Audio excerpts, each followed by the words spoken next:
नाज़रीन किराम, अल्लाह तबारक व तआला ने खुर्दोनोश और ज़ाती ज़िंदगी की मुस्तअमल चीज़ों के लिए सिर्फ और सिर्फ हलाल माल की इजाज़त दी है।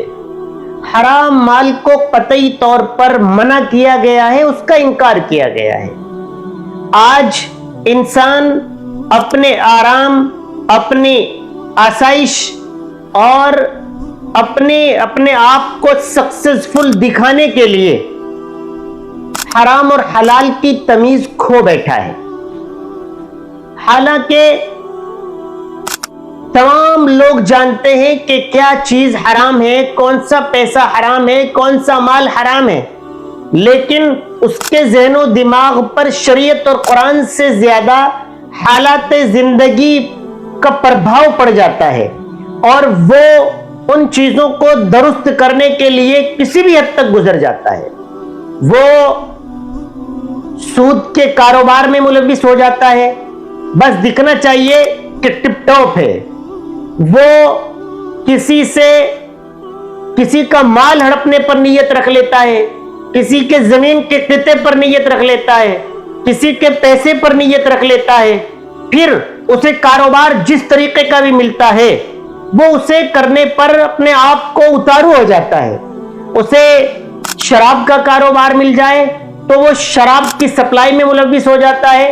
क्योंकि 2-4 घंटे में उसके पास हजारों रुपए आ जाते हैं। उसे कहीं से स्मैक की सप्लाई का काम मिल जाए तो वो स्मैक पर आ जाता है।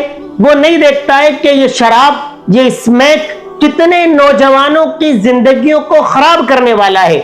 इसीलिए अल्लाह ने उसकी कमाई को हराम करार दिया है और ये बंदा सिर्फ अपने पेट को पालने के लिए उस हराम का मुर्तकिब हो जाता है। झूठ बोलकर, माल में मिलावट करके कारोबार को करने को अपने लिए अपने आप को माइंडेड और अपने आप को लफ्फाज, अपने आप को अपने कारोबार में बहुत सक्सेसफुल समझने लगता है कि मैं कामयाब हो चुका हूं, कि मैं अपनी जबान से झूठ बोलकर, मिलावट करके या किसी तरीके पर भी अपना माल दूसरे को बेच देता हूं। उसके दिलो दिमाग से हराम की तकलीफ निकल चुकी है। अब उसके बाद जो उसके असरात मुरत्तब होते हैं, अल्लाह तबारक व तआला जो उस पर मुआवजा करेगा कल क़यामत के दिन, ये अलग है।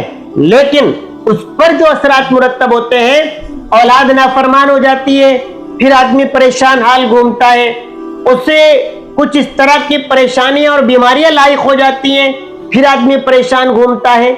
तो नाज़रीन किराम, हराम और हलाल की तमीज कीजिए, उसके डिफरेंस को, उसके फर्क को वाज़े करते हुए कारोबार कीजिए, काम कीजिए। जहां आपको जरा सा भी ये महसूस होता हो कि ये माल हराम माल है, आप उससे हत्तल इम्कान बचने की कोशिश कीजिए।